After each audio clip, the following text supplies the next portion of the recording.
Hi, I'm Will Barron, host of the Salesman podcast, and in this video, 5 of the world's leading sales experts are showing you how you can close, secure, gain, take over, acquire your dream sales job. You know, I think anytime that you're interviewing for any type of sales job, there's basically 2 different axes, which I think are, important to consider. One is your market knowledge. So have you been involved in even tech?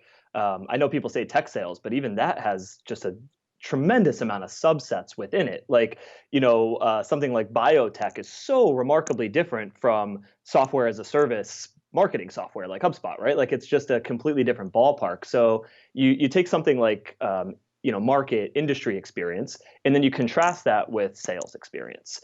And I think those two are real opportunities for anybody looking to try to break into any type of market or any type of opportunity. I think you could certainly, in any case, get in with sales experience and an interest in what you're trying to do. And vice versa, you can get in with a tremendous wealth of knowledge about a specific market or a specific sector with a real desire to be in sales. So I think it's for everybody a little bit about choosing that path of how they see it going and how they'd like to break in. But I think there's an entry in either direction. I'll take SaaS software as a example. So if I am looking to break into software as a service sales, and I think about that from the perspective of market knowledge and wanting to get in and really kind of work it up that way, I might start as a business development representative.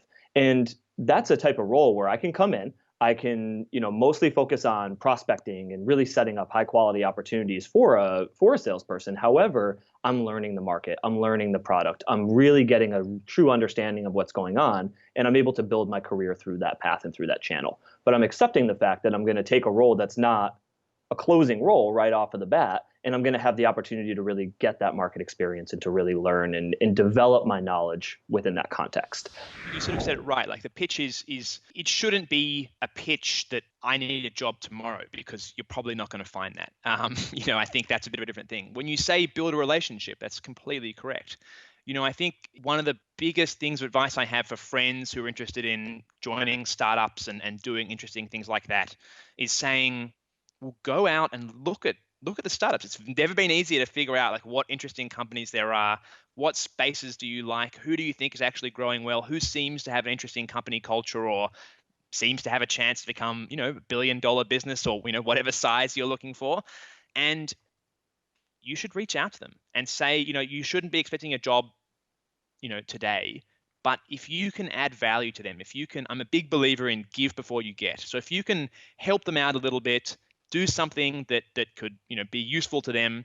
Maybe this is a startup that is, being very successful in the US and they've raised $10-20 million, but they don't have an office in the UK or in Australia or in Japan yet, or that they're doing great stuff, but they're all out of San Fran. They don't have anybody on the East Coast. Reach out and say, hey, look, whenever you're ready, I'd be happy to, help out or do some scouting for you or, whatever it is. And I think people take that seriously. The worst thing that happens, by and large, when you put out a job ad for a salesperson is you just get blasted with so many CVs, and they don't care about your company. They don't care about your mission, the thing you're working hard on, the thing you have given up a hell of a lot for, that you are really, that you've really toiled for. They don't really care. They don't write a cover letter. They don't really try at all. And I think the people who reach out early, who know your product, who know what you're about, at least a little bit, and take it seriously, that's so flattering, and people will remember that and definitely has a big impact. And that's sort of how one of our earliest salespeople came about, was because they had been introduced to us by someone who started that exact process. From its core, you have to have a passion for what it is that you're trying to accomplish. Our VP of Sales, Derek Grant, finds reps that he says that punch above their weight class. So people that may not have been there before, but they can they don't outkick their coverage, but they can outplay their position, meaning that they can exceed expectations. So it's people that are very driven and motivated. They are very self-starting in that they can solve problems on their own without being told, hey, here's how you do the first step, here's how you do the second step, here's how you do the third step.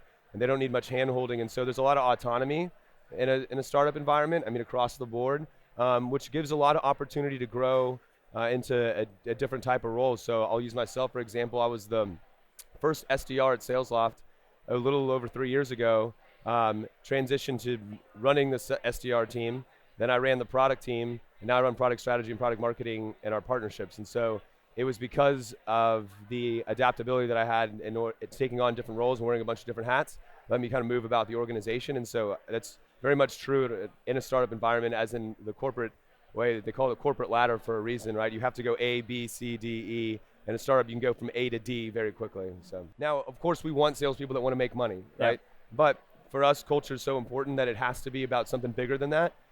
And if it's money to be able to either provide for this or accomplish this dream or this goal, that's way different than just saying, I just want a fat stack of cash and a fancy car, right? When we start with the interview process, we try to figure out what their decision-making criteria is, right? So why'd you choose the university you went to? And if their answer is like, well, my dad went there, you're probably not someone who's highly motivated or thinks about those things. But if it's because they went to a unique school that had an opportunity to do a program that wasn't anywhere else, like that's something that we're trying to uncover. And so you look beyond the layers of just what people surface level, and you try to figure out what motivates them. I mean, money's not happiness. Frankly, the really great salespeople find the shortest path to chief executive. It's one of the most common paths to being a chief executive. Because look, at the end of the day, my favorite saying, I borrowed a little bit of this, but my take on it is, when someone says to a sales executive, especially enterprise, what do you do? I'll tell you what I do. I weave the blanket of revenue that keeps you warm at night, right? That's a pretty important role, right? And so you go through the various levels of sales, you become sales leader, CRO, CEO. Now, if you don't want to go sales management, you can get to very, very senior strategic account levels where there are roles in companies like Oracle and Salesforce where they say, look, we just want you to go and win IBM. That's it. That's your job. Sales cycle, 18 months, 2 years. We're going to pay you $200,000 US base. And if you make your number, it's $500,000. And if you have the potential to make $1 million a year. And I'll give you an example. I was at Salesforce at a time at their President's Club in Hawaii for the top people who'd made it. And we sat in a room with Benioff, and he said, raise your hand if you made $1 million yourself last year, paid. The whole room had their hands up. 2 million, a few people. 3 million, still a few people. 4 million, one guy. That's sales, right? So at the end of the day, there are people who are in their 50s and 60s, and that's all they want to do is they want to do deals. And people think about it as just doing contracts up. But at the top end of things, you are making collaborations between two organizations that have long-term value creation effects. And that's why I was chatting to some people earlier about it. You must have probably worked in a Fortune 500 to understand it. You have to have executive comportment. You have to have domain knowledge to the companies you're selling. If you're a medical, you've got to know medical, you don't know the glossary of terms. And finally, you have to have the glossary of terms around finance.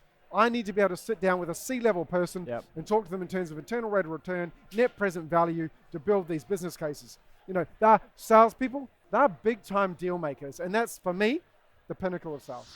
There's 4 big things to think about.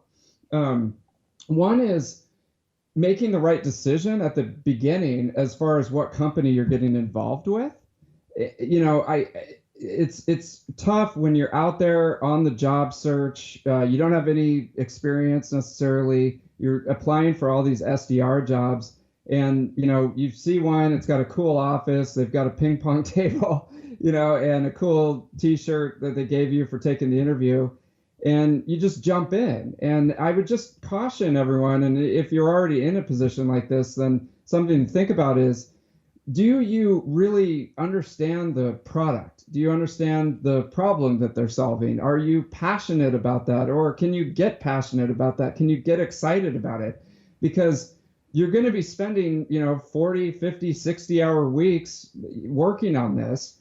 And if it doesn't do anything for you, except for supply your paycheck and a T-shirt, then you're probably going to be miserable, and then that's going to be kind of a downward spiral. So that thing number 1, make the right choice in the vehicle, for your promotion. The big brands that are very well known, they've got all the training programs, they've got the brand recognition, they've got everything dialed in. And if you're coming right out of school and you have no business experience, sometimes it's great to just plug into their system and be molded and see how that machine is operating from the inside, and then do that for a few years and then go out to your startup of two guys in a garage. So I guess it just depends.